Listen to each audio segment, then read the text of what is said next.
The problem this thing has developed, see the steering, there it glitched.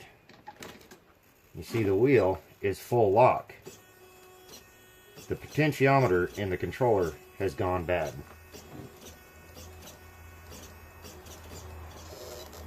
It makes it very difficult to crawl with.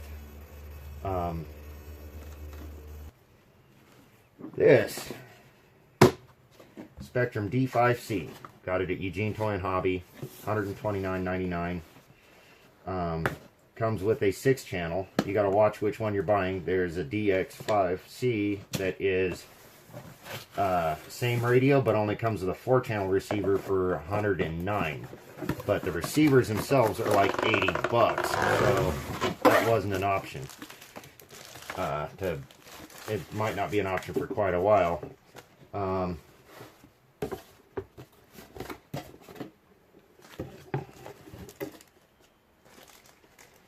that's nice. It has a foam grip on the wheel.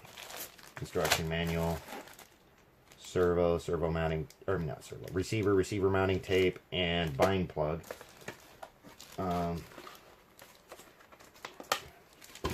Not so much a instruction sheet as a whole doggone book.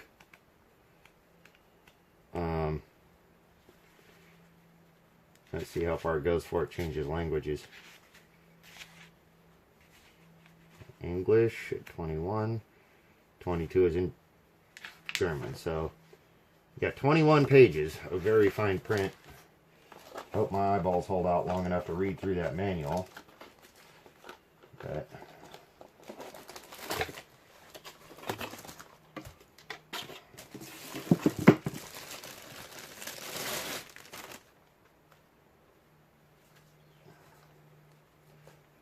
that feels a lot more substantial in your hand than the dx2e.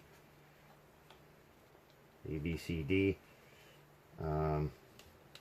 Here's your buttons for your menus. Takes 4 AA batteries, which is why I brought out a pack of batteries. I have mixed feelings about these Sunbeam batteries.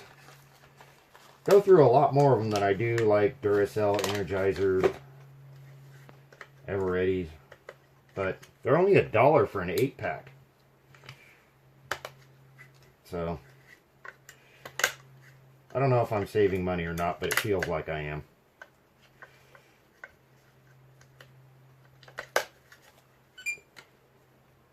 Okay. Here you're making noise. Get the lid back on here.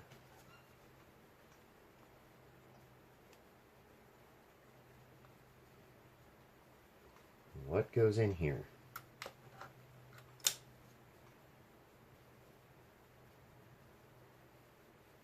I don't know. That's something for the manual to tell me. Some little 3-pin plug in there. Looks like you could plug a servo into it. Might be for updating the receiver or something. I don't know. We'll get into that.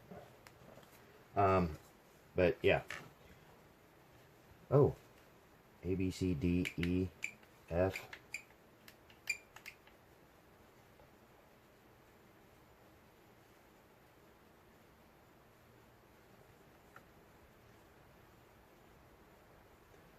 So, I'm going to power this off and go off screen.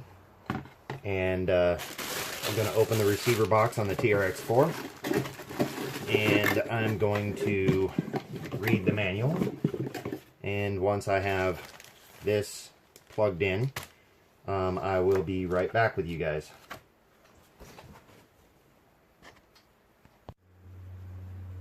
Okay, so we've already experienced and resolved the first issue. I kept trying to bind my receiver to my transmitter using the bind plug, as everything looked like it should be.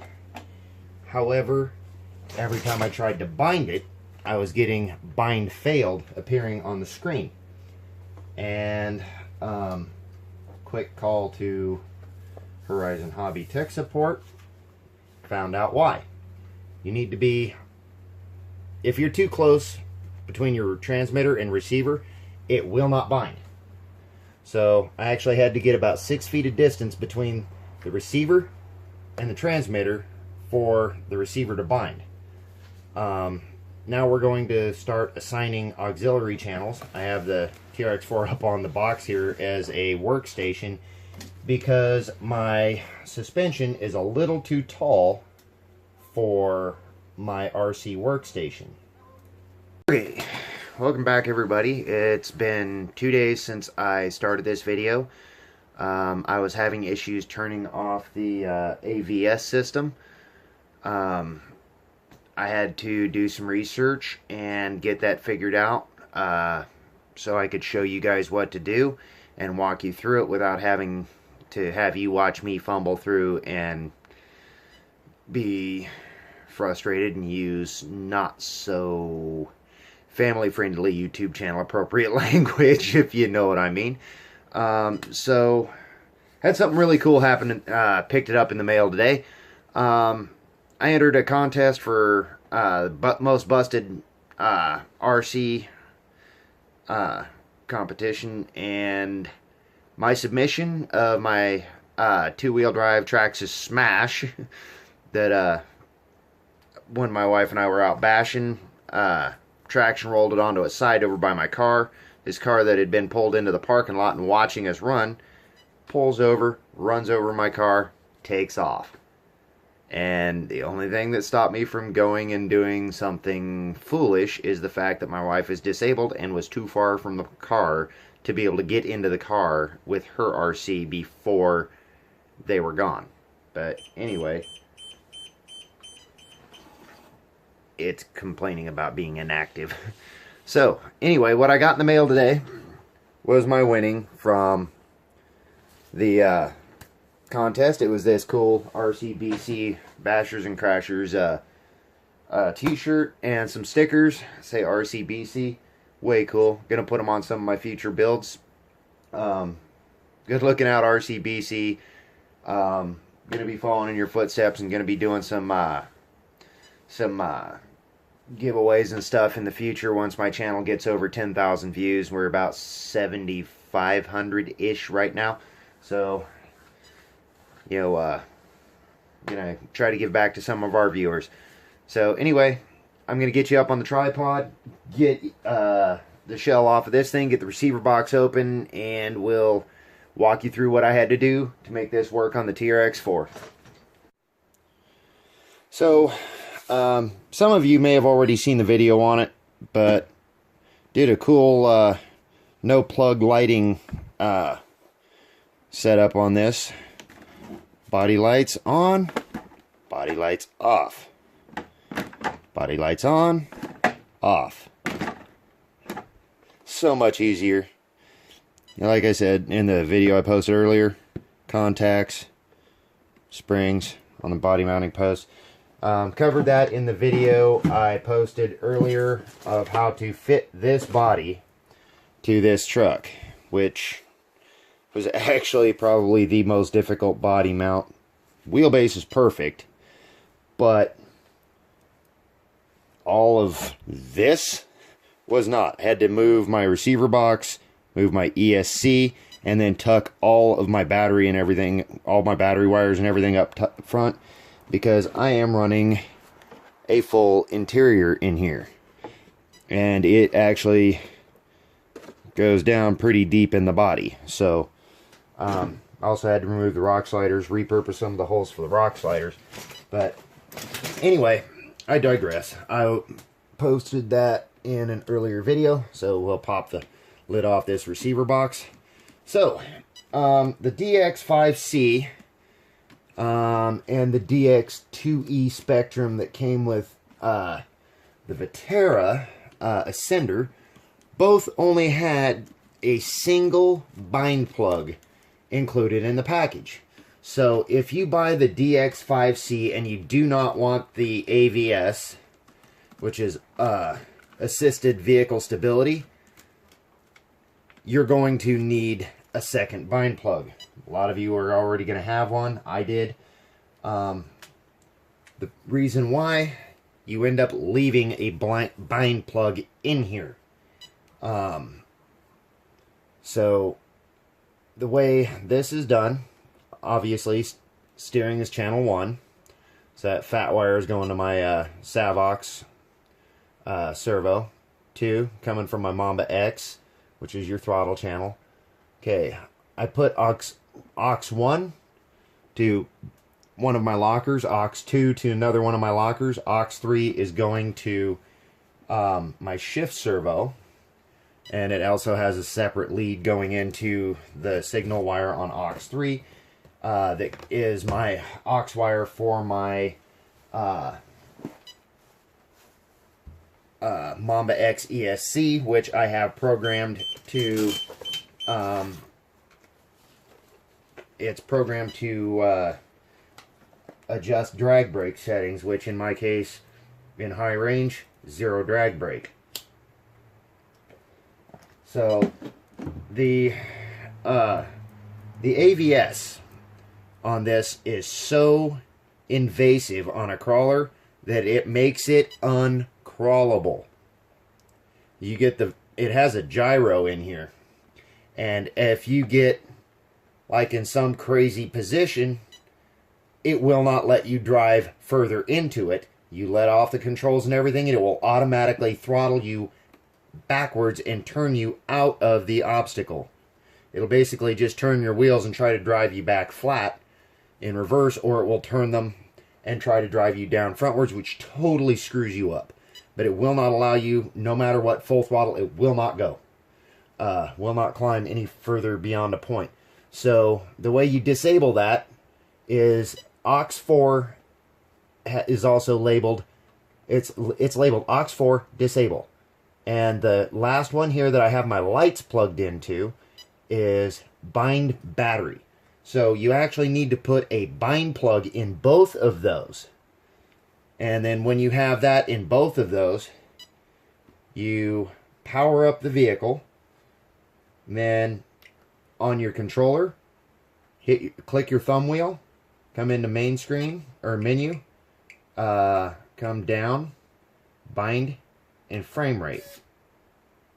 So you'd come down here, receiver would be in bind mode with the plugs in it. You'd hit bind. I'm going to hit cancel because I don't want to screw this up. So you do that. You need to be about 6 feet or more away. If this antenna is too close to the receiver, it will not bind.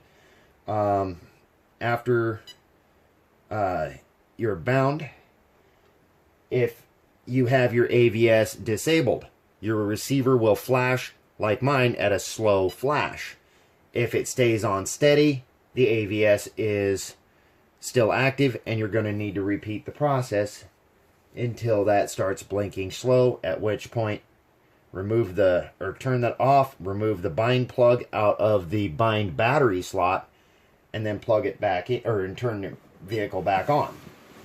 So once you do that, you go to your aux assign. So you scroll down, aux 1, input F, which is this button right here. I assigned it to my rear locker. I just seen my balance cable moving with the locker servo. Not good. Okay, so mode, you have 3 modes. So you go to it starts in linear. You have the option of 2 position, 3 position, or linear. So for the locker and shift servos, you're going to need 2 position. Then you come down to momentary. Down here, it's normally on momentary, which you hit it and it'll kick right back as soon as you let off the button. So you click on that and it's inhibit. And go back up here, aux 2, position or input E.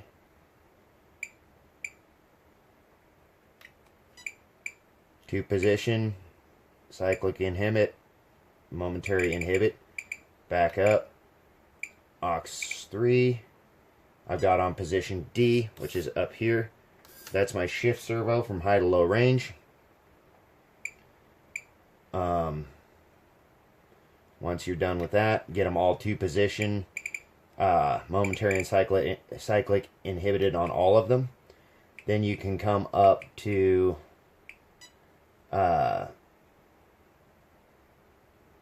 let's see. It's under travel. Okay, travel is where you set your endpoints. And for my front locker to disengage, I had to put one of the travels at 125%. Everything else works fine at 100%. It just wasn't pushing the cable quite far enough to get it to unlock without having to jiggle it. At 125%, the servo horn is still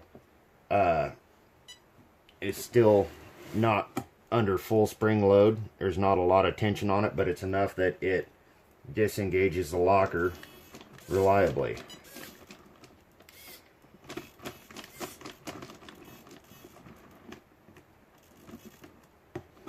Catching on the box there.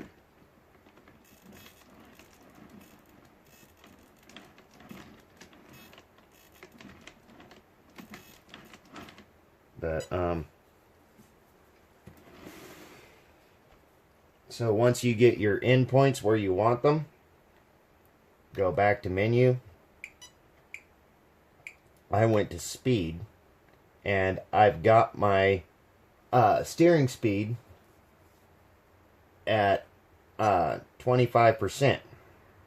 I set my reverse at 50%. Throttle forward is 100%. That's just the rates, not the endpoints. So it does have full speed reverse, it just won't lunge full throttle reverse really quickly. It'll ramp in.